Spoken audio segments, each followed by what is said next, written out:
Hare Krishna. It's April 26, 2021. We're here in an evening Bhakti Yoga program. We're reading from Srila Prabhupada Siksamrta, Nectarian Instructions from the Letters of His Divine Grace, A.C. Bhaktivedanta Swami Prabhupada. It's a categorized collection of Srila Prabhupada's letters. And this is a section entitled Living Entity. Living Entity is the title of the session. Of the section. So there's many letters in this section. Prabhupada's writing about living entity in his personal correspondence, about 20 pages of letters. So this is Prabhupada writing to Mukunda, May 5th, 1967.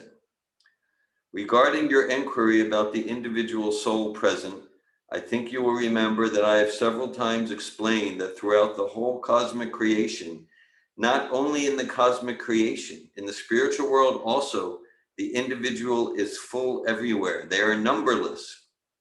In the material world, the number of souls are very small. In the spiritual world, the number of individual souls are far, far greater than what they are here. The conditioned souls are just like prisoners, as we have got less population in the prison house. Similarly, in the material world, the number of individual souls are very small. So you may understand from me that the individual souls are everywhere. It means anywhere you go within this material world, there are individual living entities in all planets, in the outer space, in the water, on the land, everywhere. Yes. So this relates to Krishna's statement in the second chapter of Bhagavad Gita. Nitya sarvagatastanur achaloyam sanatana, that spirit souls, living entities are throughout the universe, everywhere. On August 27th, 1967, Prabhupada writes to Janani Bas, about your question, the spirit soul is certainly eternal and changeless, and the fall is superficial. Just like the relation between the father and son cannot be broken ever. Now we are simply in a phase of forgetfulness, and this forgetfulness is called Maya. There is a nice example in the waning of the moon. To us, the moon appears to be changing, but in fact, the moon is always the same. So as eternal servitors of Krishna, our constitutional position, we fall down when we try to become the enjoyer imitating Krishna. That is our downfall. Krishna is the supreme enjoyer, and we are constitutionally to be enjoyed by him. And when we revive this constitutional position, there is no more Maya. Krishna consciousness gives us the opportunity of rendering service to Krishna, and this service attitude only can replace us in our original position. Please therefore continue to chant faithfully, and Krishna will reveal himself by his causeless mercy, and you will know everything automatically. I shall, of course, always be ready and anxious to answer any question you have. Next, March 26, 1968, Srila Prabhupada writing to Yadunandana. I am in due receipt of your letter dated March 21st, 1968, and may inform you that the horrible scene in the hospital is certainly ghastly. But we should at the same time know that this ghastly scene is in the matter of the bodily concept of life. This is Maya's illusion, and although the spirit soul has nothing to do with these horrible affairs, due to absorption of one's consciousness in the body, one has to suffer the consequences of bodily identification. So far we are concerned, we shall neither be sympathetic nor apathetic in the matter of such bodily concept of life. Of course, it is quite natural to become sympathetic when one's body is put into such horrible condition. But if you are firmly convinced that this body is separate from the soul, then we may not be distracted. That is not possible, of course, in the preliminary stage, but when we shall be in a transcendental position, not to be disturbed ever by such a horrible scene, then our position is secure. The suffering of the man and the sympathy of the other man, both are centered on the body. But this we have to understand by knowledge. Then such horrible condition of body won't be disturbing to us. That is the position of liberation. It doesn't mean we shall not be sympathetic to one who is suffering, but we should always remember that such sufferings are due to the bodily concept of life. As you stated, that you simply want to leave the material world and be with Krishna, that is the best solution, rather than taking account of how things happened that you came here. Like that, our best occupation is to get out of the scene by constantly chanting Hare Krishna and being engaged in the transcendental service of Lord Krishna. So I'm struck by this, the whole letter in Prabhupada. He says, it doesn't mean we shall not be sympathetic to one who is suffering, but we should also always remember that such sufferings are due to the bodily concept of life. So in that one concise, eloquent sentence, Prabhupada's giving the empathy principle, empathy, compassion, on the foundation of philosophical understanding. So not callousness in the name of philosophy or spiritual life or Krishna consciousness. No, heartfelt empathy and compassion. And also not sentimental compassion, sympathy, I feel so bad for you. Empathy, sympathy with knowledge of how to do the highest welfare work, to relieve the suffering for ourselves and others. Next is Srila Prabhupada writes to Shivananda, April 19th, 1968. Now, regarding your question about Brahma, he may be chosen either from the liberated or the conditioned souls. In this case, Brahma is a liberated soul from the beginning. Therefore, there is no contradiction that Brahma can be Haridas Thakur. Those who are conditioned souls are eternally so, which means that it is never possible to trace out how long ago the conditioned existence began. We simply say that misuse of the little independence we have got creates so much trouble for us. But now, by adopting Krishna consciousness, we may finish this conditioned life immediately. That is Krishna consciousness. Your reasoning is all right, that the Brahma energy must have conscious direction to manifest form. Therefore, he who gives that direction is the ultimate controller or Parameshwar. In Brahma Samhita it is said, Ishvara Parama Krishna Satchidananda Vigraha Anadir Adir Govinda Sarva Karana Karanam. Krishna is the supreme controller of all controllers, and therefore he is the origin of everything, including the Brahma energy. This Govinda is the cause of all causes, and he is without any cause. This is the beauty of the Shastras, that one shloka finishes billions of years hard labor of mental speculation. Just try to give evidence like this.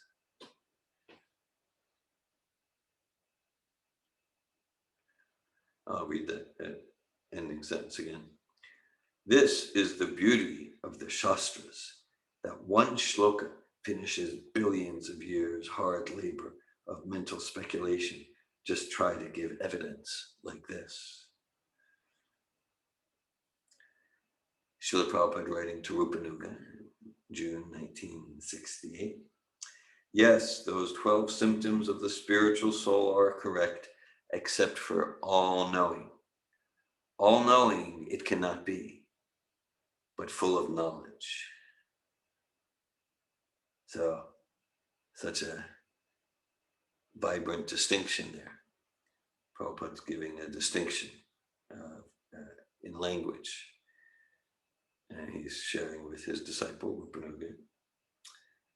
And so he says that the soul, the symptoms of the soul, that we can say the soul is full of knowledge, but not all knowing. Krishna is all knowing, but the spirit soul is full of knowledge, but all knowing is not appropriate way to describe the spirit soul.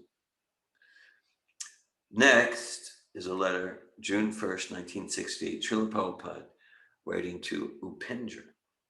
Yes, your question about will and the individual and the difference between them. Thinking, feeling, and willing is the subtle covering of the individual soul. In material contact, they are manifested in a perverted way. When the individual soul voluntarily surrenders to Krishna and acts in a routine method, thinking, feeling, and willing become purified, and at that time, there's no difference between the individual soul and will. Satya Sankalpa. So Krishna Satya Sankalpa and the pure devotee in Shuddha Sattva. Yes, Shuddha Sattva, pure Sattva. Shuddha Sattva, it's an entity unto itself. It's not simply Sattva that happens to be without Rajas and Tamas. Shuddha Sattva is an entity unto itself. And Krishna reveals himself through Shuddha Sattva. And so the spirit soul, who's a pure devotee, is also Satya Sankalpa, which means one whose intention is true. It's clear intention. Satya Sankalpa, one whose intention is true, one whose desire is true. I'll read that part again. When the individual soul voluntarily surrenders to Krishna and acts in a routine method, thinking, feeling, and willing become purified, and at that time there is no difference between the individual soul and will.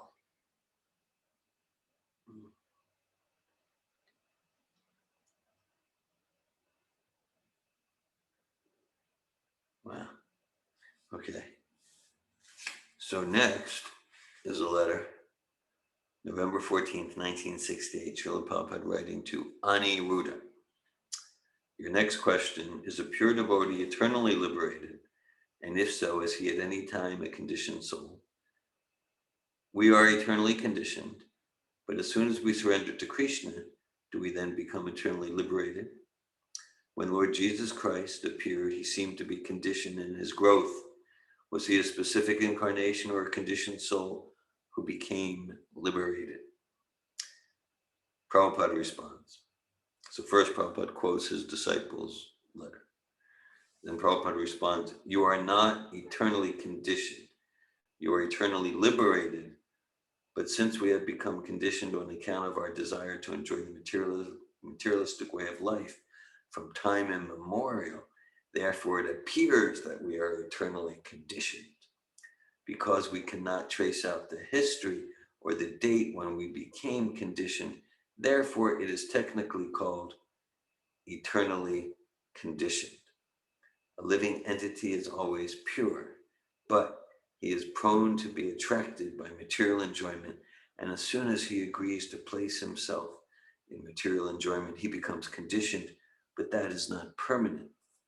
So we can see here this term, eternally conditioned. Prabhupada saying, technically, literally, the spirit soul is not eternally conditioned, but because we cannot trace out the history or the date when we became conditioned, therefore it is technically called eternally conditioned. Prabhupada continues. Therefore, a living entity is called on the marginal state, sometimes this side, sometimes that side. These are very intelligent questions, and I am very glad that you are putting such intelligent questions and trying to understand it. It is very good. But best thing is that one should know he is in conditioned life and try to cure it. When a man is in a diseased condition, he should try to get out of disease condition without harassing his brain when the disease has begun. But it is to be understood that the disease is not our constant companion. It is temporary. So the best thing is to cure the disease and not waste our time to find out the date when it began. Forgetfulness of Krishna is the disease. So let us keep ourselves always in Krishna consciousness and get out of the disease. That is healthy life. Yes, Lord Jesus was Jiva Tattva. He is not Vishnu Tattva. When a Jiva Tattva becomes specifically empowered by the Lord, he is called Shaktivesh Avatar. Lord Buddha and Lord Jesus Christ were in this group of Shaktivesh avatars, but they were not in conditioned state when they appeared. They came to teach you. You should all read very carefully Srimad Bhagavatam and Bhagavad Gita, and you should be able to answer all questions like this, and only in rare cases approach me. But it is important that our students must be able to answer all questions for becoming preachers. Next, Srila Prabhupada writes to Malati, November 12th, 1968. Your questions are very nice. Yes, the super soul and the soul are both unchanged. The difference is that in material contact, the soul appears to be changed, but the super soul is not affected by material contamination. Therefore, there is no sign of change. The change of soul is like that. Water becomes ice in contact with the refrigerator, and as soon as there is temperature, the ice again becomes water. Similarly, the changing nature of the soul is just like the change of water to ice. The tendency of ice is to melt and become water again. So, due to contamination of matter, the soul by illusion identifies with material existence, but the tendency is to melt again to Krishna consciousness. So when there is sufficient temperature in contact with bona fide spiritual master and devotees, the soul again becomes Krishna conscious like the water. If someone is fortunate enough to find out a bona fide spiritual master, his life is successful. And to be fortunate, there must be sincerity, and Krishna will lead him to a bona fide spiritual master. Purusha means God or Krishna, Atma. There is Paramatma and Jivatma. Both are Atma because they are spiritual, but the living entities are called Jivatma. Jivatma means the small particle of Atma, which has the tendency to fall down in the material atmosphere. He is called Jivatma, and Atma or Supersoul, who never falls in material contamination, is called Paramatma or Supersoul. And because he does not fall under material illusion, his another name is Achyuta. Achyuta means never fallen. Srila Prabhupada, December 2nd, 1968, writing to Rai Ram. The answer to your question about the marginal energy is that the Jiva soul is always called marginal energy, whether he is in the spiritual world or in the material world.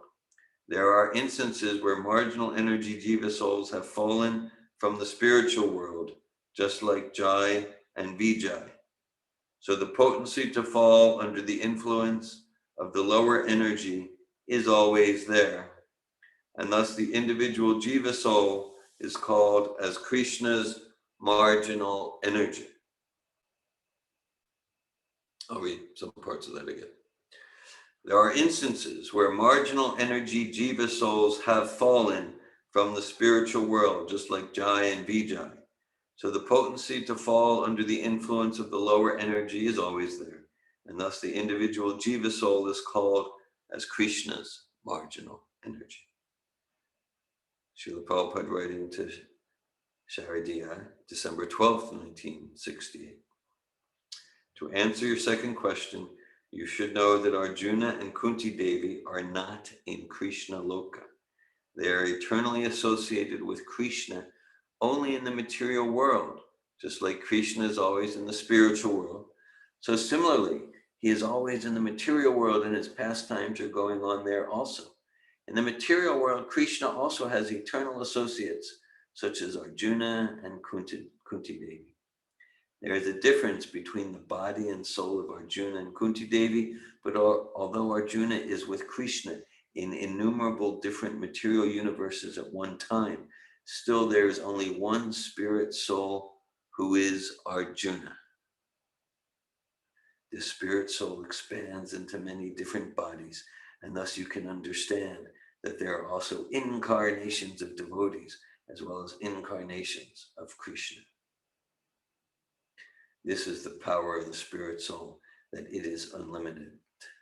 Such conception cannot be understood while one is still in the conditioned state. Such conception cannot be understood while one is still in the conditioned state.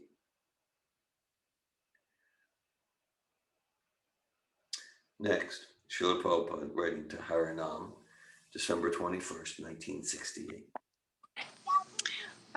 Dear Govinda, Hare Krishna. Hare Krishna, may I ask you a question? Please, yeah, sure. I'm curious about what you were just saying. I think that maybe I didn't fully grasp that concept, but were you saying that because Arjuna exists in the material world, not in the spiritual world, Krishna exists in both, and Krishna expands himself? Were you saying that, or was Prabhupada saying that that the spirit soul can also expand? So Arjuna could expand, could be in different material worlds. Is that what I was hearing? Yeah. So Prabhupada's saying that Arjuna and Kunti Devi, they don't exist in Krishna Loka. Krishna has eternal associates in the spiritual world and in the material world. Krishna also has eternal associates such as Arjuna and Kunti Devi in the material world.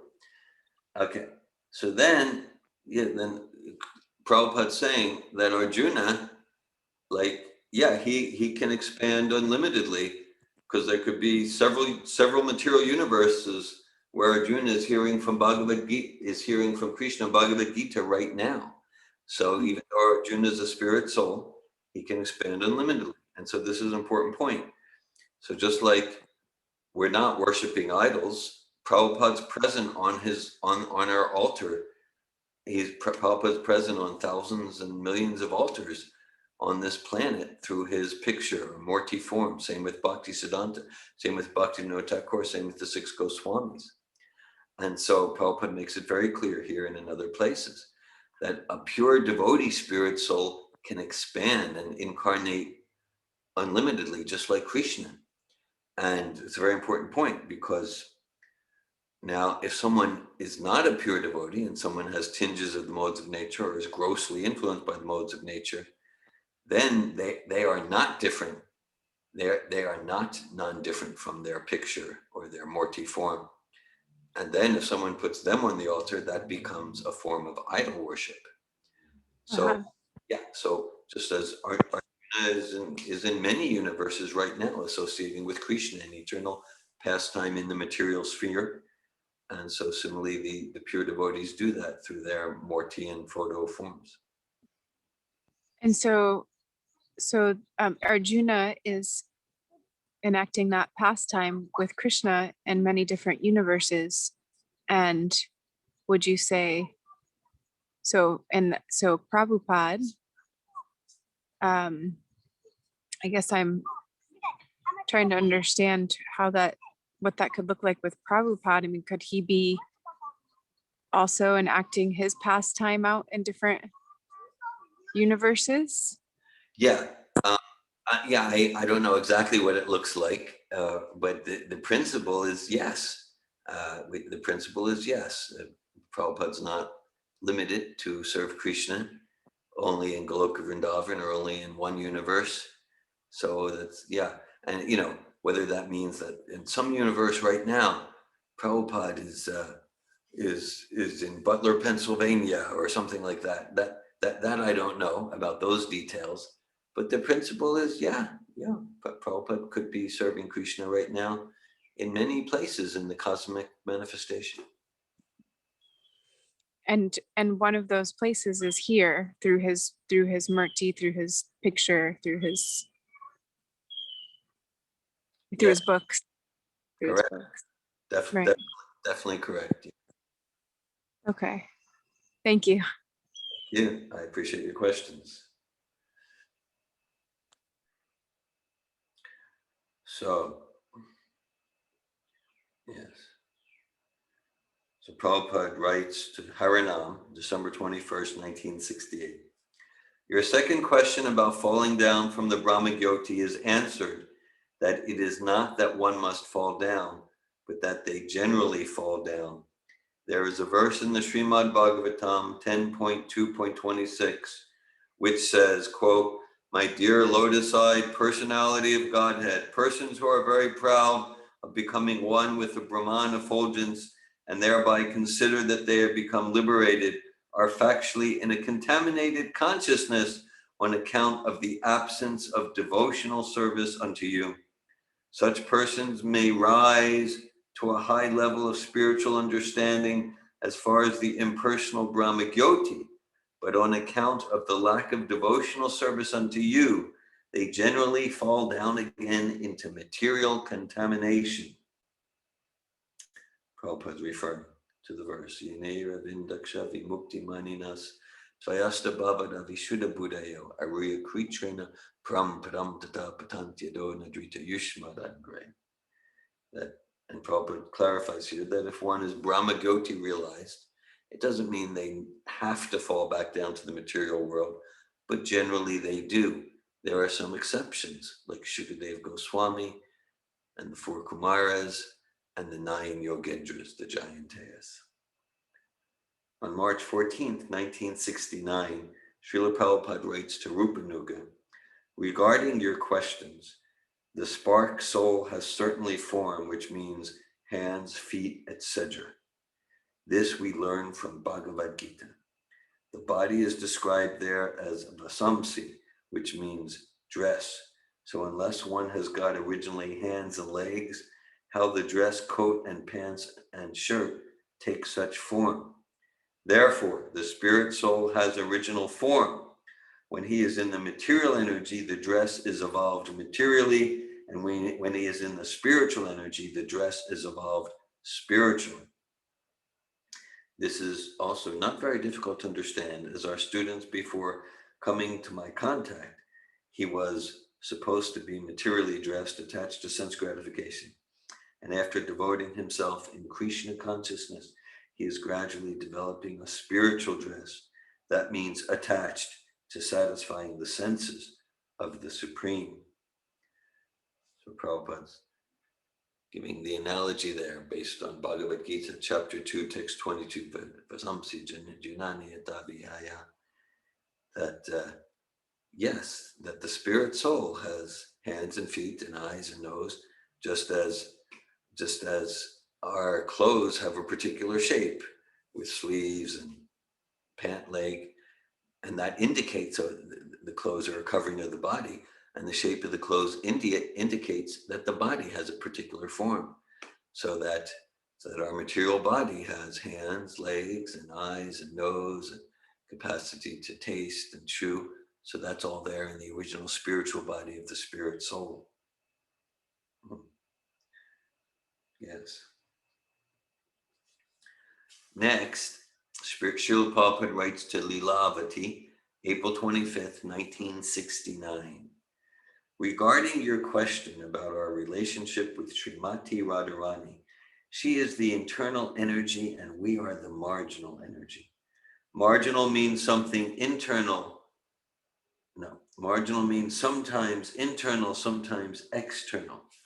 When we are under the internal energy, that is our normal life. And when we are under the external energy, that is our abnormal life. Therefore, we are called marginal energy. We can be either this way or that way. But being qualitatively one with the Purusha, our tendency is to remain in the internal energy. Being in the external energy is our artificial attempt. June 6, 1969, Srila Prabhupada writing to Vrindavaneshwari. Regarding the first question in your letter about how do we know of the spiritual abodes, since once going there, no one returns, you should know that the great liberated souls and incarnations who appear from time to time in this material world are not actually coming back, because they are never subject to material contamination or the laws of material nature. For the purpose of delivering the fallen living entities, They come here temporarily and then go back when their business is finished. And this is all under the direct order of the Lord. So the appearance of the Lord or the great liberated souls in the material world is different from the appearance of the contaminated living entity who is forced to take birth in the material world due to his desire to lord it over the world. Yes.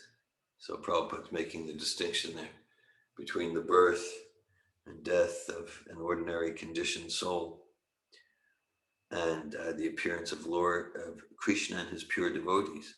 The example is given just like it might appear like the sun is taking birth from the eastern horizon. It appears the sun is being born from the eastern horizon, but actually the sun is quite independent from the eastern horizon. So similarly, Krishna might appear to take birth from the womb of Devaki, but it's just its appearance, just like the sun appears to take birth from the eastern horizon. And it is similar. It is similar with the pure devotees. They are appearing. They're not forced to take birth due to the modes of material nature driven by material desire. Srila Prabhupada writes to Rupanuga, July 24th, 1969. Regarding your question, what is the difference between the spirit souls comprising the Brahmagyoti and the spirit souls here in Maya? Then Prabhupada responds, in the Brahmagyoti, the spirit souls, on account of their impersonal views, are devoid of a body, exactly like here in Maya, there are ghosts who are devoid of any gross bodies. The ghost, being devoid of a body, he suffers terribly because he is unable to satisfy his senses. The spirit souls in the Brahmagyoti, although they have no desire for sense gratification, still they feel inconvenience like the ghost. And they fall down again in the Maya's atmosphere and develop a material body. In the Bhagavat, therefore, it is said that persons who are impersonalists and do not develop the dormant devotional attitude, their intelligence is not pure because for want of a spiritual body, they come down again to the material world. In the Bhagavad Gita, it is clearly said by the Lord that the only way of not coming back to the material world is to be promoted to the spiritual planets. For the impersonalist, there is no such assurance of not falling down in the whole Vedic literature. The conclusion is that without developing the spiritual body and without being situated on one of the spiritual planets, the so-called liberation is also illusion, or it is not complete. A spirit soul who falls down from the Brahmagyoti to the kingdom of Maya may have a chance of associating with a pure devotee, and then he may be elevated to the spiritual planets of Vaikuntha or to Goloka Vrindavan. From the Brahmagyoti, there is no direct promotion to the spiritual planets, and it is clearly stated in the Srimad Bhagavatam that such souls fall down, patantyada.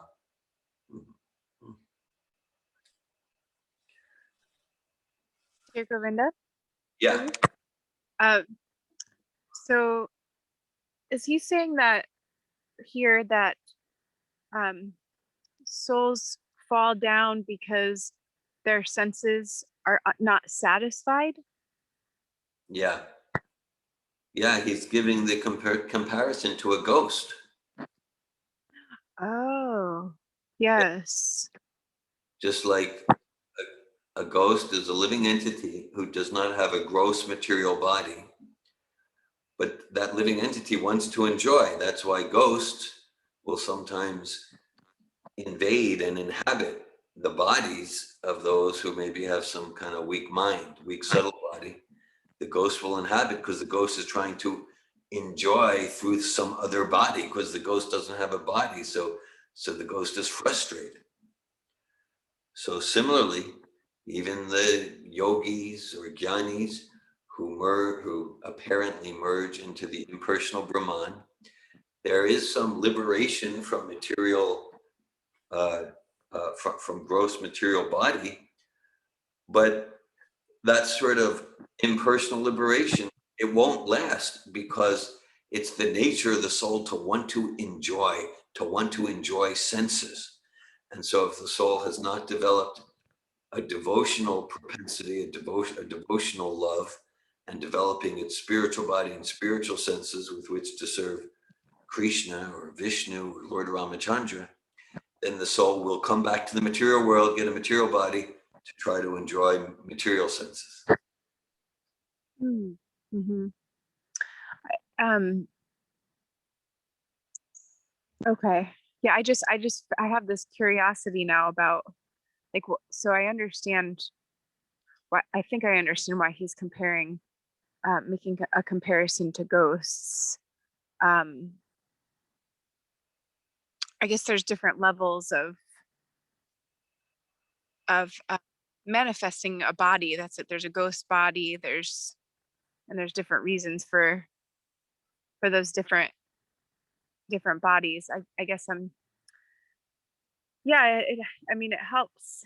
It does help to understand, but I guess I don't know if I'm forming a question or um, I just feel curious about this more, like especially about the ghost body. Um, how is it really different? Then how is it different from? I mean, I have a gross physical body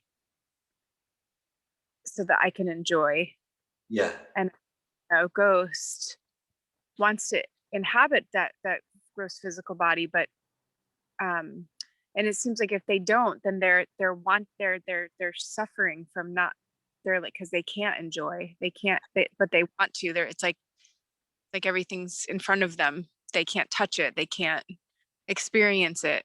yeah. And So the, the ghost is a spirit soul encased in a subtle physical body, mind, intelligence, and false ego, and contaminated consciousness, and but what wants to enjoy in a gross physical body, but doesn't have one, so it's frustrated. uh-huh. Mhm. It is described that sometimes persons who commit suicide will take the form of a ghost. Yes, I've heard that. And the consciousness is that because someone who, out of material reasons, I mean, we're not talking about a realized yogi who chooses to leave their body, but someone who, for material reasons, like, I want to enjoy, this world is just suffering, I'm just suffering. So the consciousness is, I want to enjoy materially, but this world is suffering, so I'll just end it all. So then it's like the desire is, I don't want a material body, but I do want to enjoy. So one might get a ghost body. Mm. Okay. um I have a question, another question that I've wanted to ask for some time. Yeah. I don't know. My my my brother's best friend, he passed away this past year, and he left his body, and he he was um he was a pretty severe alcoholic, but during this last year of isolation, it got worse, and nobody knew how bad it was because he wasn't like leaving the house, and um, he was working from home. Anyway, so he ended up leaving his body alone in his house, and he was drunk, like he was pretty, inebriated. And I wonder, like, with that kind of I don't know if there's an answer for this, but like, maybe it's just yes, it could be that he, when with that consciousness at the time of death, that um he takes birth inside of a body of a like mentally handicapped person. um Yeah, very possibly. Like, yeah, that's the principle. I mean, the details we don't know because there's complex. We don't know what sort of pious activities or impious activities he did. So, the details are complex, but that's the principle. That basically his consciousness was fully inebriated. That's his consciousness throughout much of his life, and at the time of the soul leaving the body. So yeah, so he might take, if he gets another human form, we can imagine it would be someone with very dulled capacities. Of course, I don't know his other habits. I don't know whether he'll get a human form or like that. Um, uh, right. So, but like what you just suggested, that makes sense. That makes sense. Thank you. Yes. Srila Prabhupada writes to Rupanuga, August 8th, 1969. In further reference to your questions about the form of the spirit soul of the conditioned living entity, there is spiritual form always, but it develops fully only when the living entity goes back to Vaikuntha. This form develops according to the desire of the living entity. Until this perfectional stage is reached, the form is lying dormant, like the form of the tree is lying dormant in the seed. So our spiritual body, it's there, and it's dormant. It's dormant. Next, Srila Prabhupada writes to Upendra, October 27th, 1969. Regarding your question, in one sense, both you and Mahapurusha are right.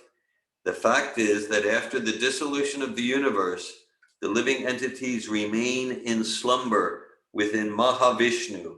And again, when the creation takes place, they are impregnated in their original position and they come out in different species of life. By gradual evolutionary process, when they come to the human form, there is good chance of getting out of the repeated birth and death, and one can enter into the spiritual realm. But if one loses this chance, he is again put into the cycle of birth and death.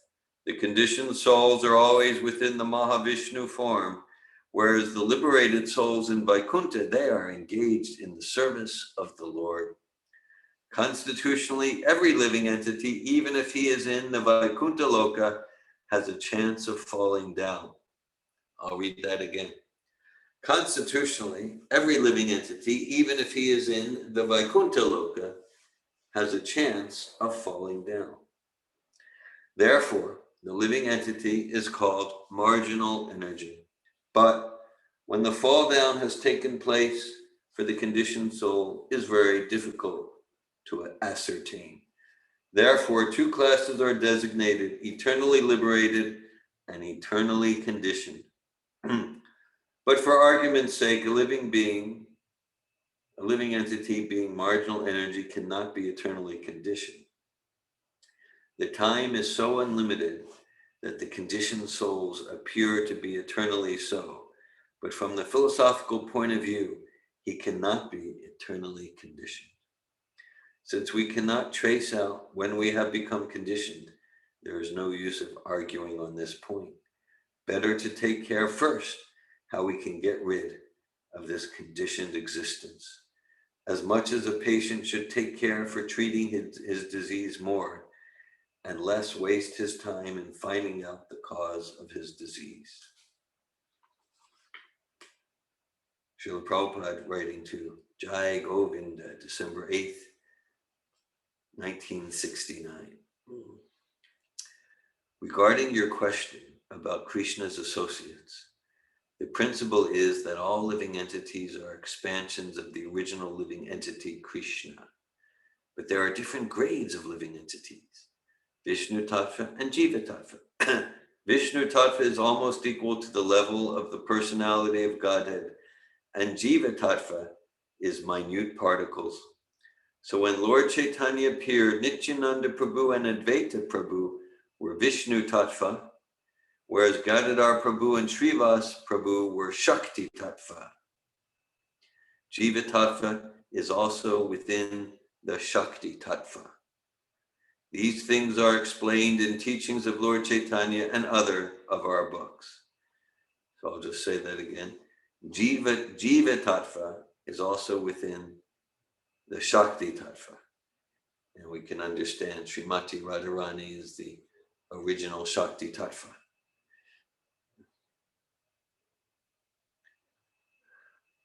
Srila Prabhupada writing to Madhu Dvisha, February 14th, 1970. Because Krishna knows everyone's future does not remove our free will. Someone may commit a theft, and if I know that then I know that he will be captured and punished. That is knowing his future, but to know that future does not mean that he had no choice not to commit the criminal act. There are two destinies for everyone. One destiny is Krishna consciousness, and the other destiny is in material consciousness. So if someone is in Krishna consciousness, then Krishna knows his future. And if he is in material consciousness and acting in that way, then Krishna also knows his future. In this way, the free will is not affected by knowing the future of the living being. That is an erroneous conclusion. Srila Prabhupada writes to Madhu Dvisha, February 14th, 1970, same letter apparently. Regarding your first question, a pure devotee is never under the modes of nature. In other words, no material laws apply on a devotee because he is fully under the direction of Krishna. So a devotee can continue his present occupation, or he may change it if he likes. Krishna does not force a devotee because the devotee acts spontaneously, according to the desire of the Lord. In this kind of loving service, there is no question of force. Force is applied only when there is denial of Krishna. Just as the citizens of a state have freedom to follow the laws of the state, that is subordinate freedom, and the freedom of the living entities is also subordinate to Krishna. The clue is given there in the Bhagavad Gita that the living entities are fragmental parts and parcels of the Supreme Lord. This means that all the qualities of Krishna are therefore present in minute quantity in each of his parts and parcels. That is simultaneously one and different philosophy. The living entities thus have free will because they are parts of Krishna, and Krishna has free will. But the free will of Krishna is supreme, while the freedom of the parts and parcels is minute. So if the living entity out of love subordinates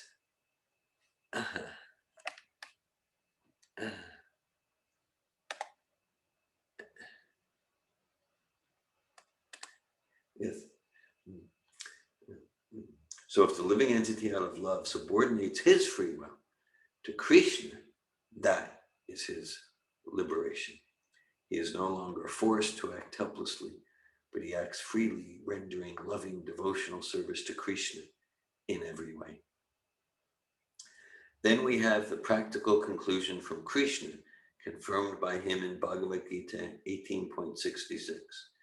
Just surrender unto me, and in return I shall protect you from all sinful reactions. Therefore you have nothing to fear.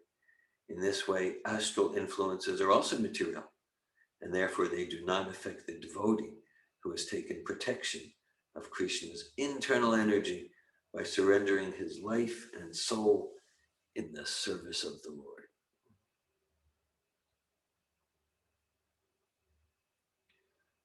Srila Prabhupada, writing to Jagadish, February 27th, 1970. Regarding your questions concerning the spirit souls falling into Maya's influence, it is not that those who have developed a passive relationship with Krishna are more likely to fall into Nishan activities. Usually, anyone who has developed his relationship with Krishna does not fall down in any circumstance. But because the independence is always there, the soul may fall down from any position or any relationship by misuse of his independence. But his relationship with Krishna is never lost. Simply it is forgotten by the influence of Maya, so it may be regained or revived by the process of hearing the holy name of Krishna, and then the devotee engages himself in the service of the Lord, which is his original or constitutional position. The relationship of the living entity with Krishna is eternal, as both Krishna and the living entity are eternal. The process is one of revival only, nothing new. And Srila Prabhupada writes to Shyamasundar on April 15th, 1970. Regarding the presence of the soul, it is experienced by everyone as the living force or consciousness which gives the body life. So long the living force remains within the body, the life symptoms are exhibited. When at the last stage of a man's life, the doctor is feeling the pulse and then the beating stops, he says, "He is gone now." Who is gone? The complete bodily machinery remains, but the living soul has left it and the machinery stops working. It is the soul that has left. The soul was there and its presence is known by the life symptoms. And when the soul departs, its absence is perceived by the stopping of the exhibition of life symptoms by the body. Just as a machine is working so long the current is introduced into it, and as soon as the electricity is removed, the machine stops functioning. We know that there is electricity in the machine, and that is making the machine run. And we also perceive that the electric force is absent when the machine has stopped running. In this way, the presence of the soul may be perceived directly by any thoughtful man.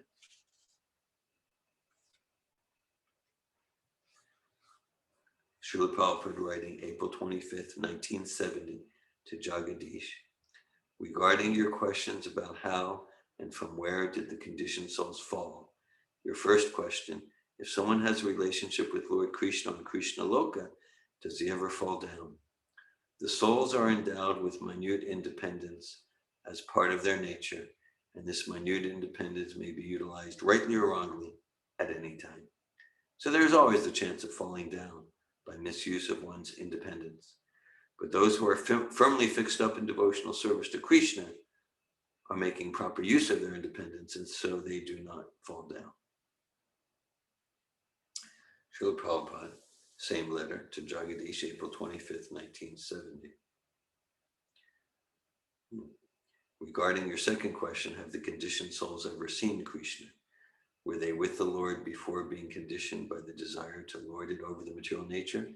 Yes, the conditioned souls are parts and parcels of the Lord, and thus they were with Krishna before being conditioned.